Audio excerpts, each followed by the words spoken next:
You've talked about how important networks are and how one advantage that older workers should have, but they haven't necessarily leaned into it, is their network. I think of threads in my network, and I'm always trying to weave them for safety. And I know you've given advice on that.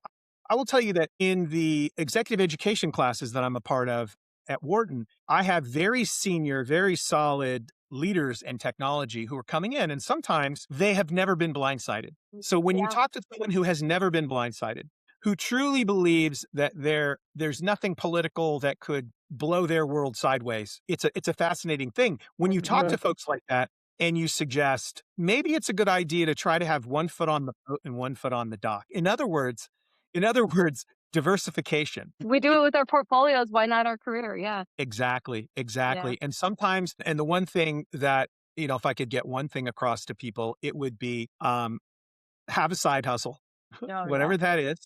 Yeah. And then when you are going into your next W-2 type thing, if you are, set expectations up front by simply saying, there's these other things that I do Yep. that I'm just not going to give up. So like if somebody offered Maureen, it's like, Maureen, we want you to be senior vice president of coolness at I do large co. get that job a At, lot la- offered to at me. large co, Yeah. at large co. Your first response should be, "That's awesome. I'd be perfect for this." There are some things that I'm gonna be continuing to do though, just to let you know. Their reaction is likely to be, "Oh, okay." So just Yep. yeah. Oh, Don't ask for permission. On Wednesdays you're not going to be able to be in meetings until 10 a.m. Pacific. Okay, fine.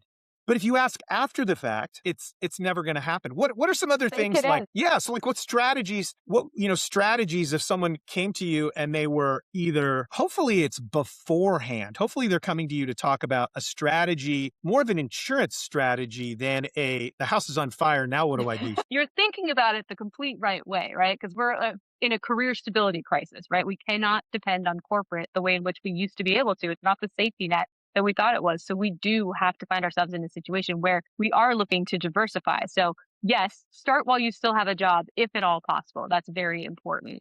But you did bring up the networking thing, which I did not bring up because I was so focused on AI in that moment. But that is the number one thing that's going to set people apart. And that is the best thing that you have as a result of having lived on the planet for longer. You know a hell of a lot of people, and that's across all facets of life. All of those people, even people, on your son's little league team, those are people in your network. And I actually know a person who was out of work for like 2 years, was struggling so hard to find a job and ended up finding one through his little league coach's wife. Literally, that is how it happened. It was that sort of far off into the ether, right? So like people need to think about their networks much more expansively and go forward with confidence and curiosity. So I think it's really uncomfortable. People hate the word networking. It's really just talking to people. It's really just being curious about Right. others. It's really just putting yourself out there. And you would be shocked at how much can happen from like a coffee chat. I know coffee chats get a bad rap too, of course. So make sure you're like giving back as well. But networking, very rarely do I hear someone say, "Oh, I applied online and I got a job." I feel like that's almost a Right. waste of your time at this point. The market is so hot trash. It's so flooded with great qualified candidates. Everyone's getting ghosted. The jobs are fake. Like it's ridiculous. So get aligned into some actual human being. Lean into humanity, lean into your community, and lean into your relationships. That is so critical, and it will set you apart. So I'm glad we could double down on that.